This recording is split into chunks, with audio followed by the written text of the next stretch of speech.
नमस्कार। देश की तमाम फटाफट खबरों में आपका स्वागत है। खबरों के लिए आपसे निवेदन कि यदि आपने हमारे चैनल को सब्सक्राइब नहीं किया है तो कृपया करके आपके अपने चैनल को सब्सक्राइब करना ना भूलें। आप सब्सक्राइब करते हैं तो हमें हिम्मत होती है सही और सच्ची खबरें आप तक पहुंचाने की, वरना मीडिया किस तरह की खबरें आप तक पहुंचा रहा है ये आप भली भांति जानते हैं। मीडिया में आपके बच्चों की बेरोजगारी की खबर नहीं है, मीडिया में आपके बच्चों को हथकड़ियाँ लगाकर भारत भेजा जा रहा है उसकी भी कोई खबर नहीं है। नहीं किसी से प्रश्न है कि इस तरह से कैसे हमारे देश के नागरिकों को भेजा जा रहा है, जबकि कोलंबिया और मैक्सिको के जो छोटे छोटे प्रदेश हैं, छोटे छोटे देश हैं, उनके भी लोगों को इस तरह से अपमानित करके नहीं भेजा गया। तो क्या हमारा देश इतना अपमान सहन करता है हमारे देश के नागरिकों के लिए? तो क्या है बड़ी खबर? अमेरिका का तीसरा सैन्य विमान C-17A ग्लोबमास्टर 112 अवैध प्रवासी भारतीयों को लेकर रविवार रात करीब 10 बजे अमृतसर के श्री गुरु रामदास अंतर्राष्ट्रीय हवाई अड्डे पर पहुंचा। इससे पहले अमेरिका ने एक बार फिर अवैध प्रवासियों को अपमानित करते हुए डिपोर्ट किया। शनिवार रात अमृतसर पहुंचे दूसरे जत्थे में शामिल लोगों ने बताया कि डिटेंशन सेंटर से भारत पहुंचने तक उनके हाथों में हथकड़ी और पैरों में बेड़ियां थी। पहली बार जब 104 भारतीयों को भी इसी तरह डिपोर्ट करने के आरोप लगे थे, लेकिन कहीं पर भी मीडिया में उन लोगों के कहीं कोई इंटरव्यू नहीं है और नहीं आप उनकी कोई समस्या देखेंगे कि किस तरह से उनको अमेरिका से यहाँ भेजा गया होगा, क्यों भेजा गया होगा, किस तरह से भेजा गया होगा। किसी को तो कोई तकलीफ हुई होगी, लेकिन कहीं पर भी आपको कोई मीडिया पर इसकी कोई चर्चा देखेंगे नहीं और नहीं उनके किसी के इंटरव्यू देखेंगे। 200 से अधिक भारतीय हथकड़ी लगाकर यहाँ पहुँचे हैं, किसी को भी ढूंढने की हिम्मत किसी मीडिया ने नहीं की। यही अगर कहीं और कहीं हो जाता तो पूरा मीडिया पूरा बवाल मचा देता कि जैसे हर किसी लोगों के साथ या हर किसी भारतीय के साथ ऐसा अपमान हो रहा है, लेकिन कहीं कोई चर्चा नहीं। अब बड़ी खबर महाकुंभ की। महाकुंभ में भी जो परिजन के जिनके पीड़ित इस हादसे का शिकार हुए उनकी खबर अब धीरे धीरे आने लगी है, लेकिन फिर भी किसी भी बड़े नेता से, कोई विपक्ष के नेता से कहीं कोई सवाल नहीं, या विपक्ष ने कोई अगर आरोप लगाया है तो वो कहीं भी कोई आपको खबर नहीं दिखी होगी। तो क्या है, नई दिल्ली रेलवे स्टेशन हादसे के बाद सबसे बड़ा सवाल यही है कि आखिरी इन बेगुनाह लोगों की मौत का गुनहगार कौन?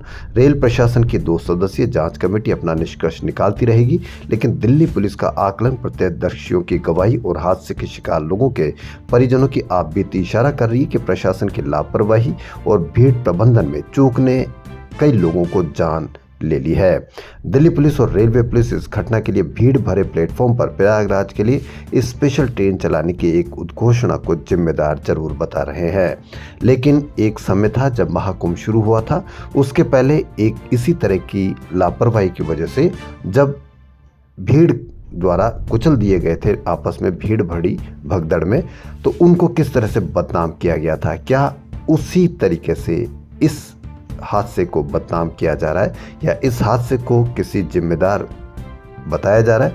लेकिन आप किसी पर भी इसकी मीडिया पर कोई चर्चा नहीं देखेंगे और नहीं किसी विपक्ष के नेता के इसमें कोई बयानबाजी या किसी आरोप को लेकर अगर कोई सरकार से कोई भी सवाल नहीं पूछा जाएगा। अब यदि आप फास्टैग रिचार्ज करना भूल गए या खाते में कोई समस्या है तो जुर्माने के रूप में 2 गुना टैक्स भरना पड़ सकता है। National payments corporation of India ने 17 फरवरी से नए नियम लागू कर रहा है। इसके तहत यूजर्स को समय सीमा का पालन करना होगा, नहीं तो टोल प्लाजा पर परेशानी का सामना करना पड़ सकता है। नए नियमों के अनुसार फास्टैग रीड होने से 60 मिनट पहले तक या रीड होने के 10 मिनट बाद तक ब्लैक लिस्टेड रहता है तो पेमेंट नहीं होगा। अगर फास्टैग बैलेंस कम है या फास्टैग किन्हीं कारणों से ब्लैक लिस्टेड है तो भी ट्रांजैक्शन रिजेक्ट कर दिया जाएगा। वाहन मालिक से जुर्माने के रूप में 2 गुना टोल टैक्स लिया जाएगा। लेकिन फास्टैग वालों के लिए यह नियम लागू नहीं होगा कि यदि किसी समय में कहा जाता है कि अगर देरी होती है तो फास्टैग 0 लिया जाएगा। यानी अगर आप किसी 10 मिनट या 15 मिनट वायरल होते हुए, हमारे परिवहन मंत्री नितिन गडकरी ने कहा था कि यदि आप फास्टैग में ज़्यादा समय लगता है तो फास्टैग यानी टोल प्लाजा पर आपको टोल मुक्त किया जा सकेगा। ऐसे कई नियम हैं, लेकिन आपको उन फास्टैग नियमों पर टोल प्लाजाओं पर इस तरह के नियम लागू करने की कहीं भी कोई खबर नहीं है। यदि आपके कोई गड़बड़ होगी या आपकी कोई समस्या होगी तो दोगुना टैक्स लेने की वो पूरी तरह से आज़ाद होंगे, लेकिन आप निःशुल्क टोल टैक्स नहीं ले सकते। यदि आप शिकायत भी करेंगे तो आपकी शिकायत सुनने वाला कोई नहीं है, क्योंकि आप शिकायत करने के अब लायक भी नहीं रहे। वहीं अरबपति बिजनेसमैन एलन मस्क के नेतृत्व वाले अमेरिका के सरकारी दक्षता विभाग यानी डोज ने भारत में वोटर टर्नआउट के लिए दी जा रही 2.1 करोड़ डॉलर यानी करीब 182 करोड़ रुपए की फंडिंग को रद्द कर दिया है। इस फंडिंग का इस्तेमाल भारत के चुनाव में मतदान बढ़ाने के लिए किया जाना था। डोज के इस कदम से भारत के चुनाव में विदेशी दखल का मुद्दा फिर गर्मा गया है। बीसीसीआई ने आईपीएल के 18वें सत्र का कार्यक्रम जारी कर दिया है। पहला मैच पिछले विजेता कोलकाता और बेंगलुरु के बीच 22 मार्च को होगा। फाइनल 25 मई को ईडन गार्डन में होगा। 13 स्थानों पर 65 दिन में करीब 74 मैच खेले जाएंगे। इनमें नॉकआउट राउंड भी शामिल है। वहीं जयपुर के सवाई मानसिंह स्टेडियम में 5 मैच खेले जाएंगे। पहला मैच 13 अप्रैल को होगा। एनआईटी श्रीनगर में असिस्टेंट प्रोफेसर डॉक्टर फातिमा जालिद को हाल में लॉन्च पुस्तक she is 75 women in chemistry में स्थान दिया गया है। इस पुस्तक में वे महिलाएं शामिल हैं जिन्होंने रसायन विज्ञान और एलाइड साइंस में योगदान दिया है। ब्रिटेन के सहयोग से प्रकाशित पुस्तक में स्टेम क्षेत्र की बाधा तोड़ने वाली महिलाओं को शामिल किया जाता है। दिल्ली एम्स देश का पहला ऐसा सरकारी अस्पताल होगा जहां रोबोट जटिल सर्जरी को भी सटीकता से अंजाम देंगे। यहां सर्जरी विभाग में अत्याधुनिक सर्जिकल रोबोट स्थापित किया गया है। अब रोबोट के जटिल सर्जरी शुरू होगी।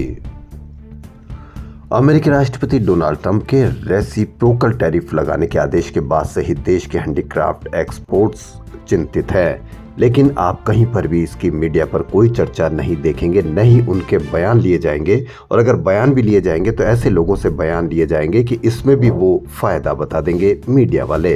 अमेरिका की ओर से रेसिप्रोकल टैरिफ लगते ही भारत के हैंडीक्राफ्ट उत्पादों पर 29% अतिरिक्त शुल्क लगेगा, जिसके सीधा असर एक्सपोर्ट पर पड़ेगा। समय रैना और रणवीर इलाहाबादिया के बाद इंडियन गॉट टैलेंट शो का हिस्सा रहे कॉमेडियन अनुभव बस्सी भी अब निशाने पर है। उन्हें शनिवार को होने वाले 2 शो पुलिस की अनुमति न मिलने से रद्द करने पड़े। यूपी राज्य महिला आयोग ने पुलिस को इस बाबत पुलिस का पत्र लिखा था।